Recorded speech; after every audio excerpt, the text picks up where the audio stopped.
Right.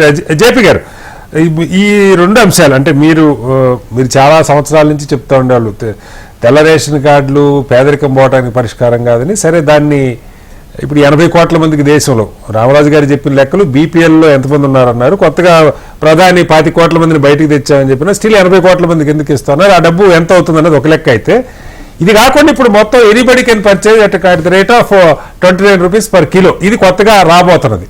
దానికి ఎంత ఖర్చు అవుతుంది అనేది ఒక అంచనా. అలాగే మొత్తం ప్రజల ఆదాయాలు, తలసరి ఆదాయం అంటారా, సగటు ఆదాయం అని చెప్పి వాడారు, డిఫరెన్స్ ఏంటో నాకు తెలీదు, అది 50% పెరిగిందన్నారు. ఎలా, దానికి ఏమన్నా ఒక పారామీటర్స్ ఉంటాయా జేపీ గారు? శ్రీనివాస్, మొట్టమొదటి స్థూలంగా మనం గుర్తించాల్సింది ఏంటంటే, ముందు చాలా పేద దేశము. ఎవరు ప్రధానమంత్రి గాని, ప్రతిపక్ష నాయకులు గాని, పార్టీలు గాని, అధికారులు గాని, బ్యాంకులు గాని, ముందు బాగా అద్భుతమైన సంపన్న దేశం వారు అంటలా. మనది పేద దేశము, పేదరికం నుంచి బయటపడాలి, ప్రయత్నం జరుగుతోంది. గత 75 ఏళ్ళుగా వివిధ పద్ధతుల్లో చేశాము. చాలా తప్పులు చేశాము. 91 నుంచి మరో పద్ధతి మొదలెట్టాము, దానిలో మళ్ళీ వెనక్కి ముందుకెళ్ళాము. కానీ ఖచ్చితంగా మనం చాలా వేగంగా ప్రగతిని సాధించే ప్రయత్నం చేస్తున్నాము. మొట్టమొదటిసారిగా దేశంలో గత 20-30 ఏళ్లుగానే మౌలిక సదుపాయాలు పెద్ద ఎత్తున వస్తుంది. 10 లక్షల కోట్లు, 18 లక్షల కోట్లు మౌలిక సదుపాయాల కోసం దేశ చరిత్రలో ఖర్చు పెట్టాలి. దానిలో 3వ వంతు ఖర్చు పెట్టాల. కాబట్టి మనం ఇంకా అద్భుతాలు జరగలేదని చెప్పినట్టు ఉపయోగం లేదు. ఈ దారిలో ప్రయాణం బాగా చేస్తున్నామా, వేగంగా చేస్తున్నామా, సరైన దారా వేగంగా వెళుతున్నామా, ఒక్కరోజు వచ్చేది కాదు ఇది. ఖచ్చితంగా మనం ఆ దారిని అందుకోవడం కోసం ప్రయత్నం జరుగుతుంది. ఆర్థిక ప్రగతిని మించి, మౌలిక సదుపాయాలను మించి ఆదాయాలు పెరగడానికి వేరే మార్గం లేదు. అదొక్కటే చాలు, దాని తర్వాత వస్తాను. ముందు ఈ విషయం మీద మన స్థూలంగా అవగాహన ఉండాలి అన్ని పార్టీలకి. ఈ మధ్య కాలంలో పార్టీల మధ్య ఏకాభిప్రాయం పోయింది. 91 నుంచి పార్టీలంతా కూడా ఎన్ని విషయాల్లో భేదాభిప్రాయాలు, ఆర్థిక ప్రగతి కావాలి, మౌలిక సదుపాయాలు కావాలి, పెట్టుబడులు కావాలి, పారిశ్రామికీకరణ కావాలి, వివిధ రంగాల్లో ఉపాధి కల్పన కావాల విషయంలో భేదాభిప్రాయం లేదు. ఇటీవల కాలంలో ఎక్కడో దెబ్బతింటున్నది అది. రెండోది, శ్రీరామరాజు గారు మీరు దానిలో ప్రశ్న, ఈ పౌర దానిలో ఈ బియ్యాన్ని ఇవ్వటం వగేరా 3 ఉన్నాయి దీనిలో మనకు వస్తుంది. ఒకటి, మన ప్రజాస్వామ్య ప్రభుత్వంలో పేద దేశంలో అటు సంక్షేమము ఇటు అభివృద్ధి సమతూకం పాటించకపోతే ఏ ప్రభుత్వం నెరవేరదు. అది కాంగ్రెస్ నాయకత్వంలో యూపీఏ కావచ్చు, బీజేపీ నాయకత్వం ఎన్డీఏ కావచ్చు. కాకపోతే ఏంటంటే వాళ్ళ బయాస్ ఇటుపక్కున్నది. వాళ్ళు బీజేపీ ఏంటంటే వీరునంతవరకు సంక్షేమాన్ని చేస్తూనే, అది కూడా సమర్థంగా చేస్తుంది. వాడు అన్నట్టుగా 2,70,000 కోట్ల రూపాయలు ఆదాయం చూపెడుతూ, దానిలో ఆదాయం చూపెడుతూ, వృథాగుని అరికట్టుతూ, మరి మొట్టమొదటిసారి దేశ చరిత్రలో డిజిటల్ టెక్నాలజీ వల్ల సమర్థంగా అందుతున్నాయి. చివరి మనిషికి మీకు ప్రభుత్వం ఇచ్చే సంక్షేమం అందుతుంది. అందుకు సాటిస్ఫాక్షన్ పెరిగింది. అది చేస్తూ అదే సమయంలో పెట్టుబడులు పెంచారు. ఇది అంకెలు స్పష్టంగా ఉన్నాయి. ఇది కాకుండా లెక్కలేదు. ఎందుకంటే మొట్టమొదటిసారిగా గత కొద్దేళ్లుగా బడ్జెట్ లో ఏవైతే అంచనాలు చూపెట్టారో అవే తుది అంకెల్లో సుమారు కనిపిస్తుంది. పెద్ద తేడా లేదు, దాదాపు తేడా లేదు. ఒకప్పుడు 1,00,000 చెప్తే 50,000 కోట్లు ఉండేది. రాష్ట్రాల బడ్జెట్లు మీరు చూస్తున్నారు కదా, వాళ్ళు చెప్పేదానికి జరిగేదానికి పొంతనే లేదు అసలు. లాస్ట్ ఇయర్ ది లేకపోతే year before last final figures ఉంటాయి, లాస్ట్ ఇయర్ రివైజ్డ్ ఎస్టిమేట్స్ ఉంటాయి, ఈ సంవత్సరం బడ్జెట్ అంచనాలు ఉంటాయి. ఈ బడ్జెట్ అంచనాలకి పాత దానికి సంబంధమే లేదు అసలు. ఏదో కాకుల లెక్కలు సంవత్సరం అయ్యేసరికి ఇంకో నక్కలు చేస్తుంది. జాతీయ స్థాయి లెక్క లేదు, చాలా ప్రామాణికంగా చేస్తున్నారు, దాన్ని అభినందించాలి. రెండోది ఏమవుతుంది, వెల్ఫేర్ దీన్ని సమన్వయించేటువంటి సంస్థతో పాటు ఈ ఫుడ్ సెక్యూరిటీ యాక్ట్ అనేది నేను ఆనాడు గట్టిగా చెప్పాను.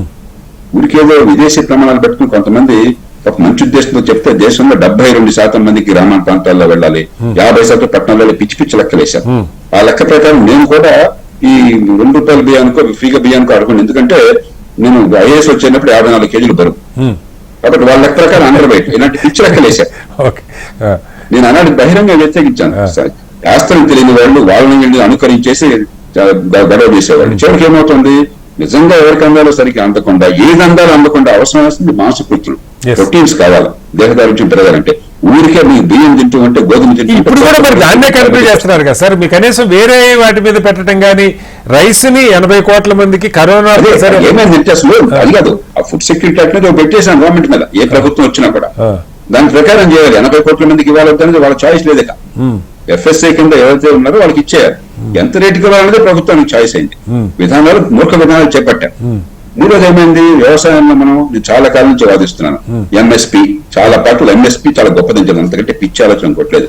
అదే డిమాండ్ తగ్గిపోతుంటే ఆహార ధాన్యాలకి డిమాండ్ పెరిగి అవసరమైనవేమో ఉత్పత్తి తక్కువగా ఉంటే మీకు పప్పు గాని, మాంసం గాని, చేపలు గాని, పాలు గాని, పళ్ళు గాని, కూరగాయలు గాని అది వినియోగం పెరగాలి ఆరోగ్యానికి. మనం పూర్వకాలంలాగా ఇంత అన్నం తింటామని అందరికీ బియ్యం ఇచ్చేస్తాను, రోజులు ఇచ్చేస్తామని చెప్పి దానికి పాత రెండో ప్రపంచ యుద్ధం పద్ధతులతో ఎంఎస్పీతో ప్రొక్యూర్మెంట్ అది కొనసాగుతుంది. ఒకప్పుడేమో రేటు తక్కువ ఇచ్చేవాళ్ళం, బలవంతంగా ప్రొక్యూర్ చేసేవాళ్ళం. ఇప్పుడు మార్కెట్ కంటే రేట్ ఎక్కువ ఇస్తున్నాం, వాడు కొంట వాళ్ళ చేస్తామని గొడవ చేస్తున్నాడు. 1,00,000 కోట్లు మన డబ్బు ఖజానాకి వెళ్ళిపోతుంది. ఈ గందరగోళం ఉన్న వ్యవసాయ రంగంలో అవన్నీ చిక్కుముడి వీడేదాకా కొంత ఇబ్బందులు ఉంటాయి. ఇక మూడో అంశం, దయాకర్ గారు ఇందాక గ్రోత్ తగ్గిపోయింది, ఇన్ఫ్లేషన్ పెరిగిపోయింది అన్నారు. ఇది వాస్తవం కాదు. ప్రస్తుతం ప్రపంచంలో G20 దేశాలు నంబర్ 1, ప్రపంచంలో బహుశా టాప్ లో ఉన్నాం మనం గ్రోత్ లో. 7% లెక్కేసినా కూడా ఇన్ఫ్లేషన్ తగ్గుముఖం పట్టింది. 4%, 4.5%, 4% బహుశా లేటెస్ట్ ఇప్పుడు. కాబట్టి ఒక ఫేజ్ ఉంటుంది. రైట్ నౌ మన ఫిజికల్లీ మనకు గోల్డ్ లాక్ అంటారు కదా, where in the right place, చాలా సరైన ప్లేస్ లో ఉన్నాం ఆర్థికంగా వెళ్ళటానికి. ఇక మూడవ విషయం ఏంటంటే అందరికీ అసంతృప్తి. ఎందుకంటే ఏ ప్రభుత్వం వచ్చినా, ఏ బడ్జెట్ పెట్టినా కూడా బడ్జెట్ లో అంకెలు జాగ్రత్తగా పొదుపు వాడడం ఒకటి అవసరం. దానికి ఇన్ఫ్రాస్ట్రక్చర్ కోసం ఇన్వెస్ట్మెంట్ చేయడము, అభివృద్ధి కోసం బాటలు పెట్టడం అది చాలదు దేశాన్ని. మంచి ప్రమాణాల విద్య ఖర్చు కాదు కావాల్సింది.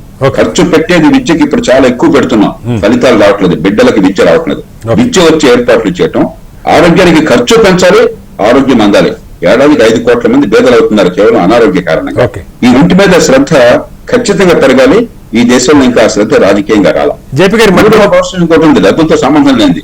అరే తగాదాలు వస్తే పరిష్కారం చేయడానికి మీకు కోర్టులు లేకపోతే, గోండాల దగ్గర పోవాల్సిన అవసరం వస్తే, అన్యాయం దగ్గరుకుంటే మీకు ఎలా పెరుగుతుంది ఆర్థిక వ్యవస్థ? అధికార కేంద్రీకరణ ఉంటే ఆర్థిక వ్యవస్థ ఎట్లా పెరుగుతుంది? అడుగడిన లంచాలుంటే ఆర్థిక వ్యవస్థ ఎట్లా పెరుగుతుంది? కాబట్టి మన మౌలిక మార్పులు రాజకీయంగా ఎలక్షన్లు ఉన్నాయి మనకి. తెలంగాణ, ఆంధ్రప్రదేశ్ మనకు తెలియదా? 7,000 కోట్లు మనకు తెలంగాణలో ఖర్చు అయింది. రేపు ఆంధ్రప్రదేశ్ లో 8,10,000 కోట్లు అవుతుంది అసెంబ్లీకి. ఈ డబ్బంతా అధికారికంగా పెట్టిన ఖర్చు కాదు, దొంగ డబ్బు. ఈ దొంగ డబ్బు సంపాదనతో వచ్చే తప్ప ఎవరు జేబుల నుంచి పెట్టి బతకలేడు. అది రావాలంటే ఆర్థిక వ్యవస్థ కొల్లపరుస్తారు. కేవలం పోయిన డబ్బే కాదు, ఆ 10,000 కోట్లు సంపాదించడానికి 1,00,000 కోట్ల అన్యాయం జరుగుతుంది ప్రజలకి, ఆర్థిక వ్యవస్థకి. ఇవన్నీ కూడా పెట్టుకోపోతే ఆర్థిక వ్యవస్థ కూడా చాలా కుదరవుతుంది. ఇంకా దానికి వెళ్ళాలి మన రాజకీయం. ప్రస్తుతానికి మనం అల్ప సంతోషంలో కూడా ఒకదాన్ని తృప్తిపడుతున్నాం. కనీసం ఆర్థిక సౌష్ఠవం అన్నది బడ్జెట్ లో వసూళ్లు గాని ఖర్చులు గాని సరిగ్గా పెడుతున్నారు, కొంచెం సమర్థంగా పెడుతున్నారు, పెట్టుబడులు పెంచుతున్నారు, మరి సంక్షేమానికి అభివృద్ధికి సమతుల్యాన్ని పాటిస్తున్నారు. ఆ మేరకు సంతోషిస్తున్నారు.